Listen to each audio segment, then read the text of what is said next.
Bem-vindo ao screencast sobre como conduzir um projeto de investigação, com particular incidência para a área da saúde.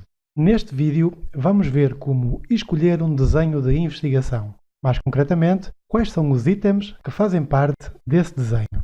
E para que é que isto é útil? Vamos olhar esta situação. Uma enfermeira do USF queria planear um ensino de cuidados ao recém-nascido para ministrar às grávidas da sua região. Ela suspeita que a ansiedade pré-natal dessas grávidas possa diminuir se elas souberem como cuidar dos seus bebés. Mas como conduzir um estudo desse tipo? Onde fazê-lo? Com que sujeitos? O que lhes perguntar? Como tratar as respostas que esses sujeitos derem às perguntas? Estas são algumas das perguntas a que um desenho de investigação pretende dar resposta. E neste vídeo vamos ver o que isso significa. E estes são os tópicos que iremos abordar. E começando com uma visão geral do que é escolher um desenho de investigação, ou seja, da primeira etapa da fase metodológica, segunda fase, a dos métodos, das ferramentas, escolher um desenho de investigação é redigir um documento onde se especifica o tipo de investigação que vai ser utilizado. Isto está intimamente ligado ao tipo de estudo que vai ser utilizado pelo investigador, mas também como é que ele planifica controlar as variáveis, nomeadamente as variáveis estranhas. É claro que depende do problema em causa e do estado dos conhecimentos, ou seja, do nível a que se vai fazer a investigação. Existem estudos mais descritivos e estudos mais experimentais, num e noutro extremo. Alguns dos elementos desse documento, desse tal desenho de investigação, são os que aqui estão, o meio, a amostra, o tipo de estudo, que já vão ser detalhados nos próximos acetatos. Mas então, o que é efetivamente o desenho de investigação? É o tal documento, o tal plano lógico, que o investigador vai criar de forma a que consiga, seguindo esse plano, dar respostas válidas às suas questões de investigação ou às hipóteses que formulou.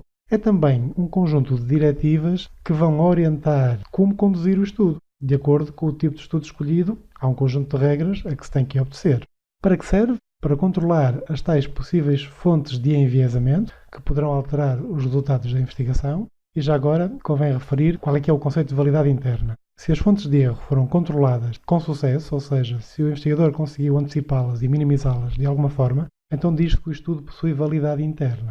E esse desenho de investigação vai precisar uma série de passos, incluindo a forma de colher e de analisar os dados, para assegurar que existe total controlo entre as variáveis em estudo. Os elementos do desenho, os itens que devem estar incluídos nesse documento, são os que aqui estão e vamos ver o que significa cada um deles.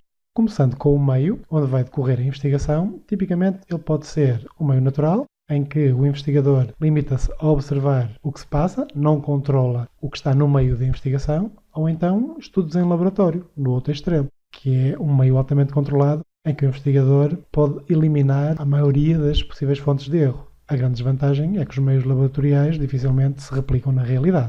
Segundo elemento, a população-alvo e a amostra.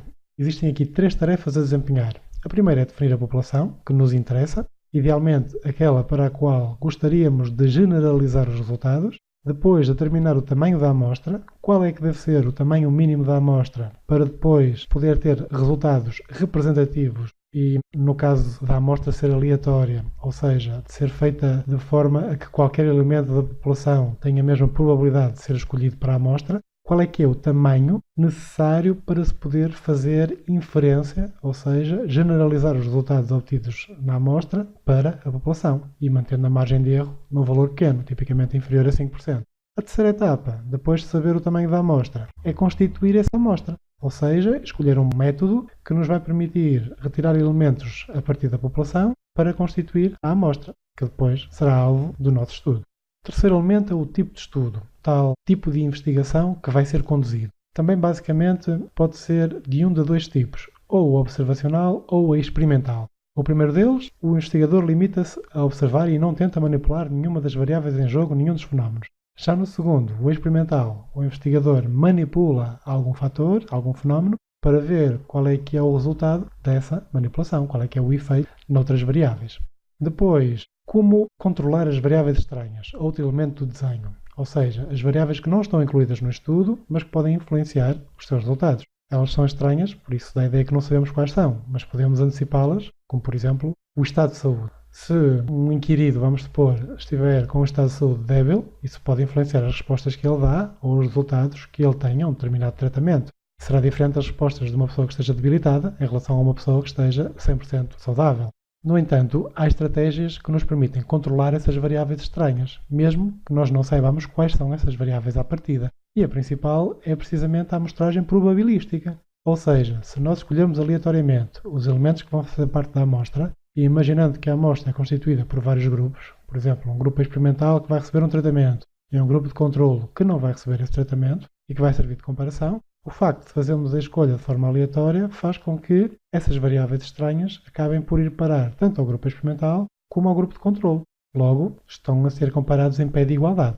Outros dois elementos do desenho de investigação: quais vão ser os instrumentos de colheita dos dados, de recolha dos dados. Temos que definir as medidas que vamos utilizar e também os períodos em que vamos fazer essa colheita. Vamos ter um único período, ou vamos conduzir ao longo do tempo, ou vamos ter dois períodos para comparar o antes e o depois de um tratamento, por exemplo. E é claro que isto inclui também a definição operacional dos conceitos que estão em estudo. Lembrem-se que na fase conceptual já se definiram as variáveis em termos de conceitos, conceptualmente. Agora é necessário operacionalizá-las para as poder medir e observar na nossa amostra. O último dos elementos: quais vão ser os métodos que nos vão permitir tratar os dados, depois de os recolhermos. Esses métodos de análise devem ser não só congruentes com os objetivos de investigação que nós traçamos. Se é descrever, serão métodos de análise descritiva, por exemplo, de tendência central, de dispersão. Se forem objetivos de nível 2 ou 3, verificar e explicar relações, já podemos usar, por exemplo, coeficientes de correlação ou testes do Q². Já se forem estudos com objetivos que impliquem comparação de grupos, como por exemplo um tratamento em que se vai comparar o resultado do grupo experimental com o grupo de controlo, então já teremos outro tipo de testes, como é o caso dos testes T ou da análise da variância. E além desses métodos de análise deverem ser coerentes com o nível dos objetivos, também devem ser apropriados à qualidade dos dados. Mais tarde vamos ver o que é que são dados nominais, ordinais ou métricos, mas se uma variável for qualitativa, se tiver categorias de resposta, as técnicas de análise serão diferentes do que se a variável for uma quantidade. Se tiver, por exemplo, uma escala contínua de valores, como é o caso da altura ou do peso, também isso deve ser levado em conta nos métodos de análise dos dados. Fazendo a ponte entre esta componente mais teórica e o projeto da investigação modelo, que é a ansiedade pré-natal e o ensino de cuidados ao recém-nascido, vamos apenas aplicar o primeiro dos tópicos, ou seja, definir qual vai ser o meio onde o estudo vai ser realizado. Porque todos os outros itens, a seleção da amostra, o tipo de estudo, as estratégias das variáveis, os instrumentos de recolha e tratamento dos dados, vão ser mais detalhados nos próximos vídeos que versam a fase metodológica. Como vemos aqui, portanto, população e amostra, definir as variáveis, escolher os métodos de colheita e de análise dos dados. Então, o que falta cobrir é precisamente o meio e o tipo de estudo que, pela sua dimensão, vai justificar também um conjunto de vídeos à parte.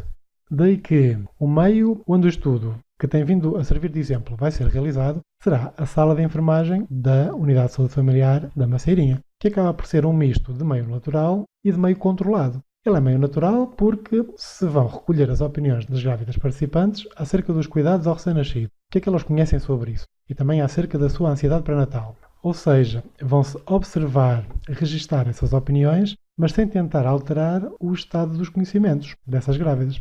Primeiro é fazer um diagnóstico do que elas já sabem e o que é que elas sentem.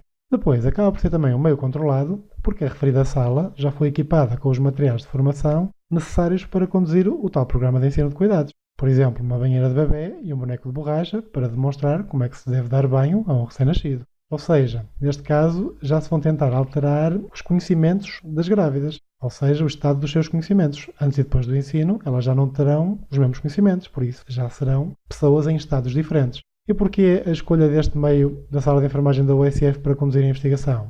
Porque é o local de trabalho da enfermeira, que ao mesmo tempo é a investigadora deste projeto. Finalmente, resta referir o enquadramento deste vídeo no conjunto de todos os screencasts do curso. Estamos na primeira etapa da fase metodológica, a fase de escolher as ferramentas e os métodos de análise, que depois vamos levar para o terreno para conduzir o estudo, e trata-se precisamente de escolher um desenho de investigação, que é uma etapa que se destaca pela escolha do tipo de estudo que o investigador vai conduzir. Pelo que neste vídeo se deu uma panorâmica geral dos vários elementos do desenho de investigação e nos próximos vídeos detalhar-se-ão os vários tipos de estudo existentes.